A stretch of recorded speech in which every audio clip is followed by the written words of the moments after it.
Casters, welcome to JH586. I'm Jamie. This is going to be our kind of the introduction to our 308 on a budget load series.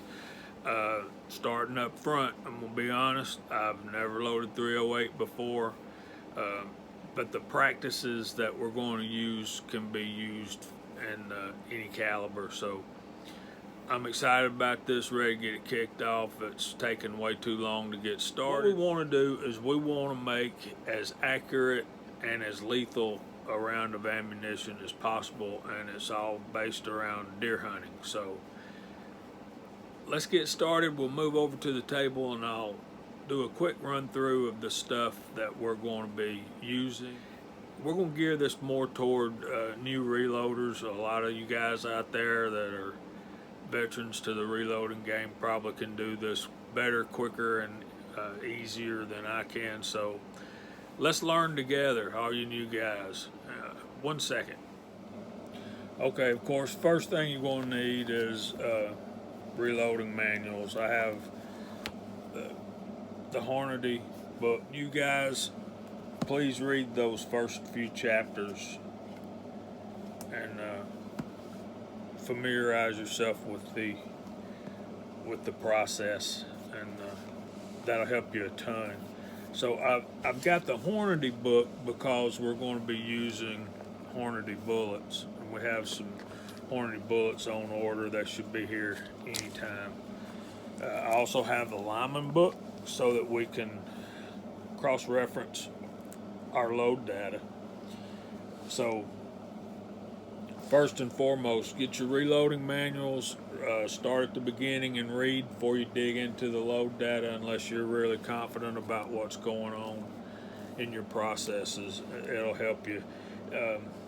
Even you veteran guys, I think one of the problems that we have is complacency. We're too familiar with what we do and how we do it, and you know, as long as you're semi-careful, that's okay. I get it, but it wouldn't hurt for once a year or so, read through these first few chapters of these books.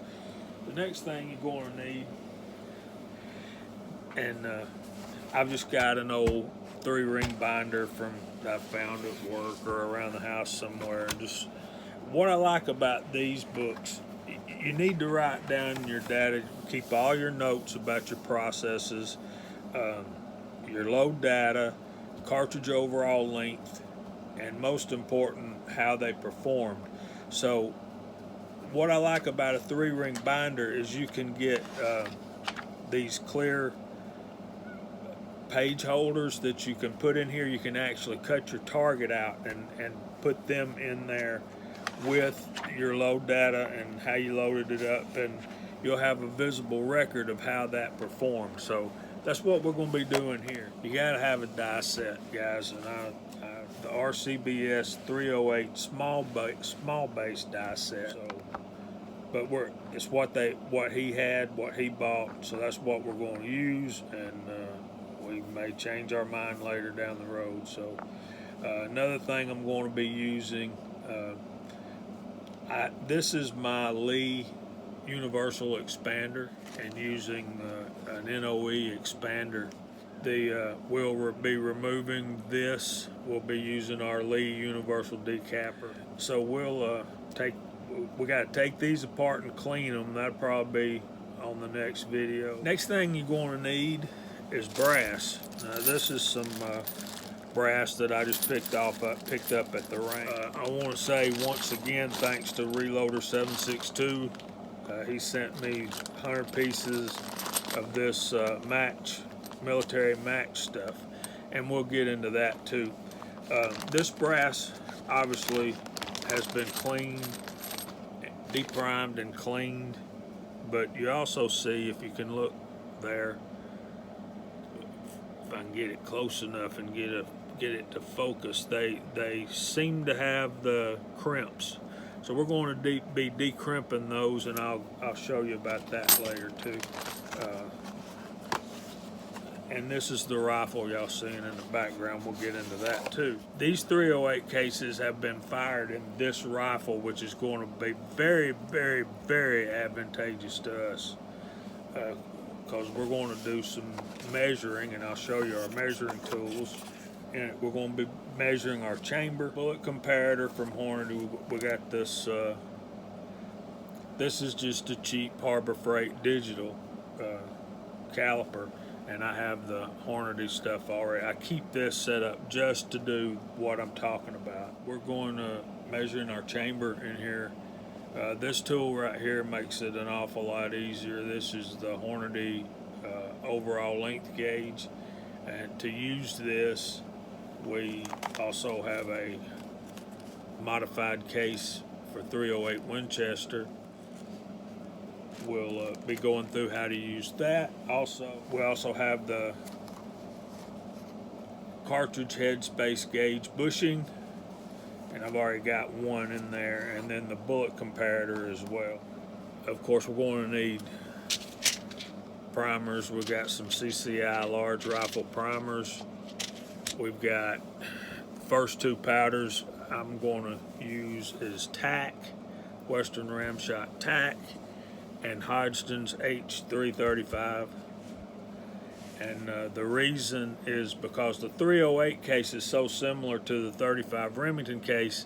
I wanted to use the two powders that I'm familiar with and I have had success with in the past, and both of these powders shot really well in 35 Remington. So we're going to be using those two powders to begin with, and we'll search our load data. We may change our mind. We're also going to be using the Frankford Arsenal Precision Powder Scale. This particular unit was sent to me by Hasbro from one of his giveaways. Thank you, Hasbro.